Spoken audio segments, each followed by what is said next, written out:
Assalamualaikum warahmatullahi wabarakatuh. Kembali lagi bersama saya Ridwan Hasim di channel Pendidik Petualang.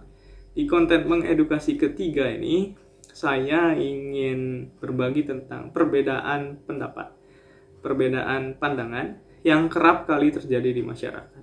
Saya ingin mengisahkan kisah yang pernah saya baca ketika saya SMA tentang seorang ayah, anak, dan seekor keledai. Suatu ketika ayah dan seekor keledai ini melewati suatu kampung yang dimana ayah dan anak ini tidak menunggangi seekor keledainya, hanya dituntun saja. Dan ketika melewati kampung yang pertama, kita sebut saja kampung A, kemudian masyarakat di situ mengatakan, "Hai, cobalah lihat betapa bodohnya orang itu, mereka membawa keledai tapi tidak dinaiki, tidak ditunggangi," gitu ya. Kemudian melewati kampung yang berbeda, akhirnya bertukar posisi. Orang tuanya mempersilahkan anaknya untuk menunggangi keledai tersebut. Dan ketika melewati kampung B, kampung kedua, ternyata masyarakat tersebut berkata betapa tidak sopannya anak itu ketika anaknya naik, orang tuanya yang menuntun keledainya. Akhirnya ketika akan memasuki kampung C, anaknya diminta untuk turun, ayahnya yang menaiki keledai. Kemudian di kampung C, komentarnya berbeda lagi.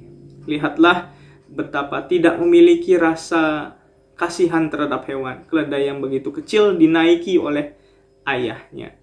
Kemudian tidakkah kasihan juga ayahnya terhadap anaknya yang hanya berjalan, sementara anaknya ini menunggangi keledai.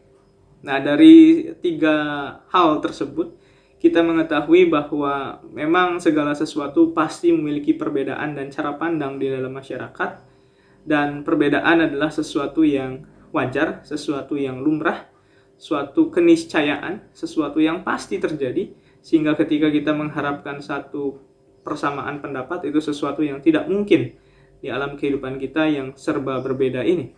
Maka dalam konteks ini yang harus menjadi pijakan utama adalah bagaimana nilai-nilai dan norma yang berlaku dalam masyarakat tersebut.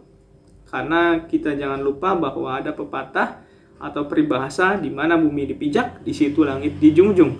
Tetapi ada yang lebih tinggi lagi dari itu semua, yakni nilai atau norma agama. Sebab dimanapun kita berada, ketika kita menganut satu agama tertentu, yang pasti sistem nilai itu, hukum agama itu harus tetap kita pertahankan dan kita lakukan, dijadikan sebagai pijakan utama. Terlepas dari berbagai pandangan apapun yang ada di dalam masyarakat, tetapi kita memiliki pedoman yang jelas, yakni nilai-nilai sistem etika, nilai moral, dan tentu yang berpijak pada hukum-hukum agama itu sendiri. Sekian dari saya. Assalamualaikum warahmatullahi wabarakatuh.